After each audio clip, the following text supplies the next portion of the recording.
Selamat siang Bapak Ibu sekalian. Pada kesempatan kali ini saya akan menyampaikan beberapa hal terkait dengan adopsi sistem kepemimpinan strategik yang diterapkan di Kementerian Sosial Republik Indonesia di bawah kepemimpinan Menteri Sosial Republik Indonesia Ibu Tri Risma hari ini. Di dalam pelaksanaan tugas sehari-hari, Kementerian Sosial memiliki PUKes 1 sebanyak 5, diantaranya 3 teknis dan 2 penunjang. 3 diantaranya teknis itu adalah Direktorat Jenderal Rehabilitasi Sosial, Direktorat Jenderal Perlindungan dan Jaminan Sosial, dan Direktorat Jenderal Pemberdayaan Sosial. Dalam pelaksanaan tugas sehari-hari, Menteri Sosial Republik Indonesia telah melakukan upaya untuk menerapkan atau mengimplementasikan nilai-nilai kepemimpinan strategik. Kepemimpinan strategik itu sendiri merupakan perpaduan atau kolaborasi antara kepemimpinan digital leadership, kemudian kepemimpinan kewirausahaan, dan juga organisasi pembelajaran.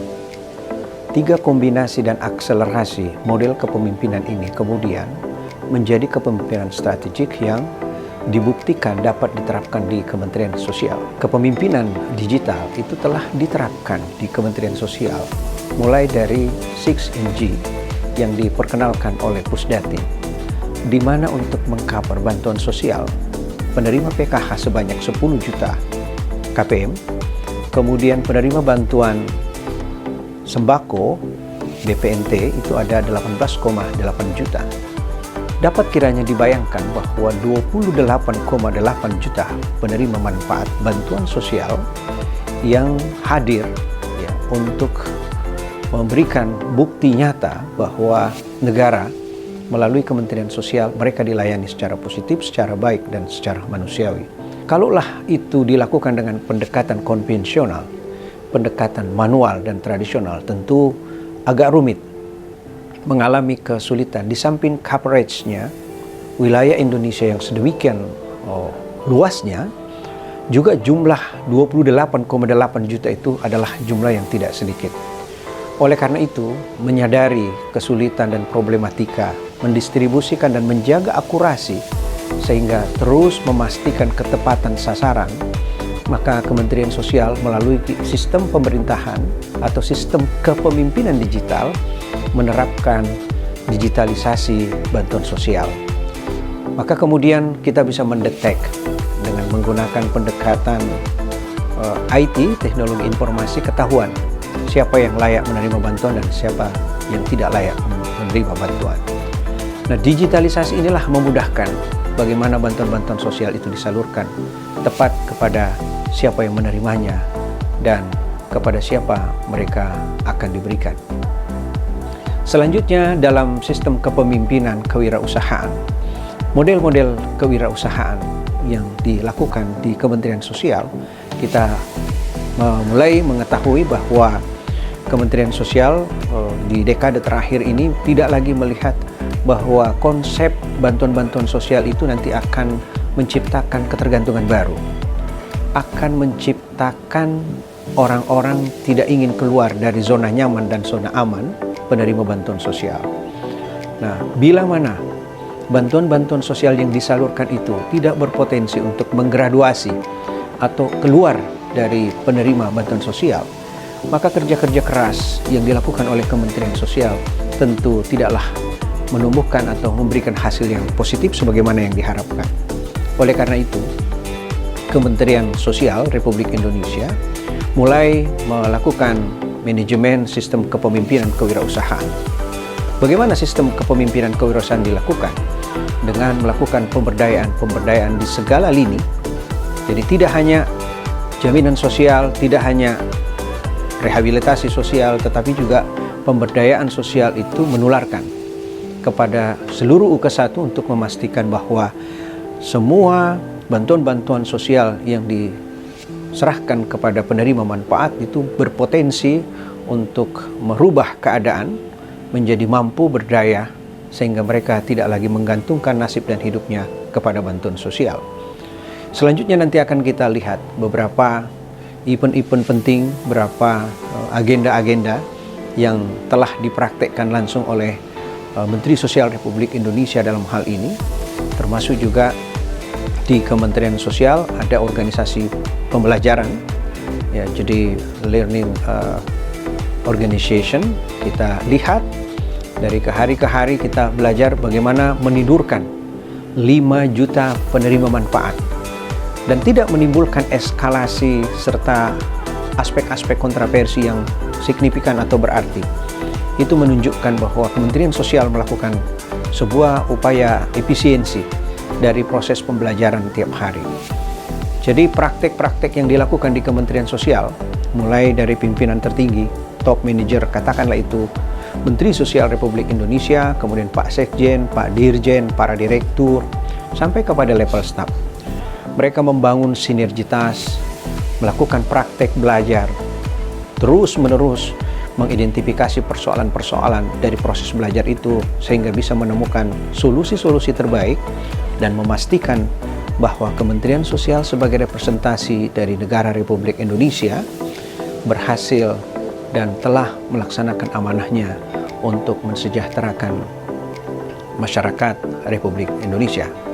Kata akhirnya adalah bahwa negara sejahtera, katakanlah negara Republik Indonesia, diamanahkan untuk meredistribusi secara ekonomi pajak-pajak negara, penghasilan-penghasilan negara untuk kepentingan dan keperluan masyarakat miskin, sehingga tidak ada yang mengalami proses kaya luar biasa, kapitalisasi modal yang luar biasa pada segelintir orang.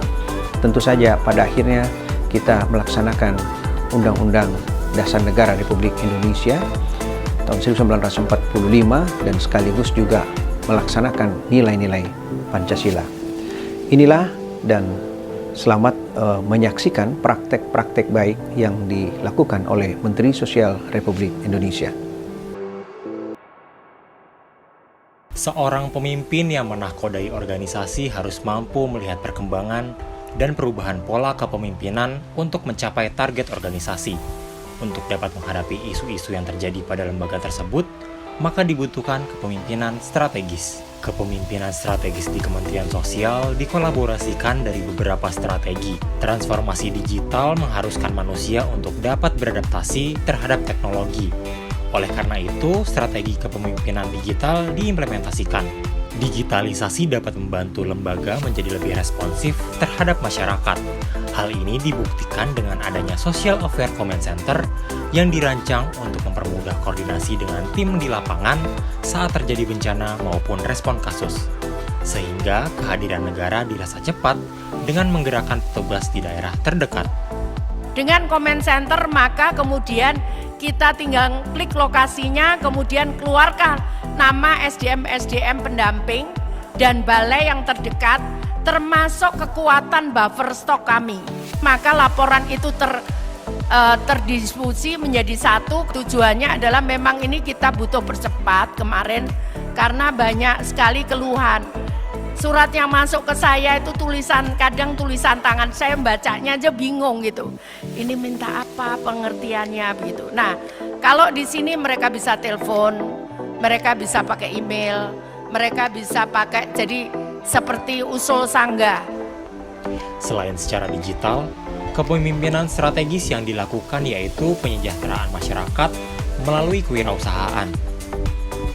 Hasil ternak kambing dan kerja serabutan, saya mampu membangun kandang kapasitas 50 ekor. Untuk mengentaskan kemiskinan sekaligus memberikan kemandirian, Kemensos menginisiasi PENA, Pahlawan Ekonomi Nusantara, yang berfungsi sebagai pemberdayaan ekonomi melalui pemberian modal usaha kepada para penerima manfaat agar dapat hidup mandiri melalui wirausaha yang dibangunnya. Dengan kewirausahaan, penerima manfaat bantuan sosial diharapkan dapat mempunyai penghasilan tetap sehingga mereka tidak bergantung kepada bantuan sosial.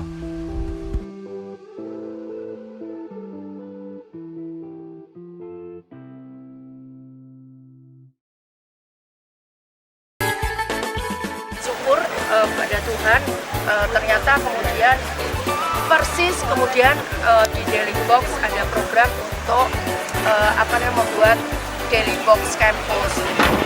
Nah, sehingga kemudian kita sepakatkan kita akan mulai pelatihan pada hari ini.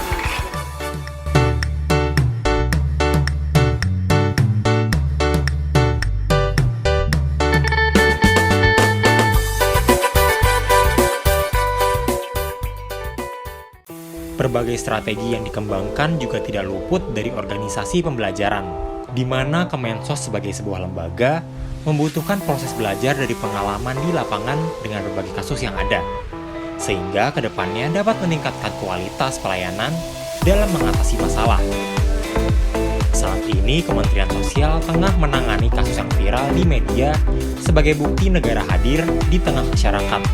Selain itu, sebagai proses pembelajaran dari setiap kasus yang ditangani karena mempunyai karakteristik tersendiri. Karena banyak orang baik yang membantu kita, karena Tuhan maha berkuasa, Tuhan maha adil, maka banyak orang-orang baik yang juga peduli. Yang paling penting adalah tidak putus asa dan terus melakukan upaya demi kesembuhan putra-putrinya atau saudaranya.